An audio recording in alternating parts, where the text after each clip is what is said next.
আমি জহিরুল আলম, আমি চ্যানেল 24-এ কাজ করি। Thank you very much for your decisive victory and congratulations.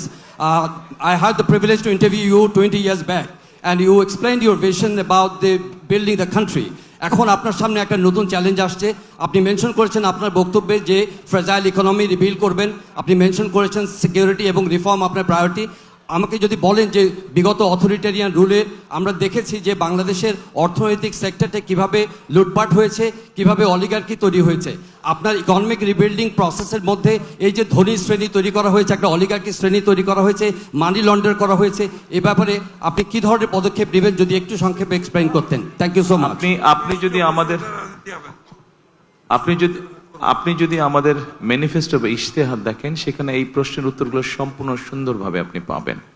আমরা প্রথমেই বলেছি যে ওখানে একটা শব্দ আমরা বলেছি গণতান্ত্রিক অর্থনীতি, অর্থাৎ আমরা এমন একটা ইকোনমি ইন্ট্রোডিউস করতে চাই যেখানে সবাই সবার যোগ্যতা এবং মেধার ভিত্তিতে সবাই সবার মতন করে ব্যবসা বাণিজ্য সবকিছু করতে পারবে। কোনো একটা বিশেষ মহলকে আমরা সুযোগ দিতে চাই না, তাতে কোনো লং টার্মে ভালো না।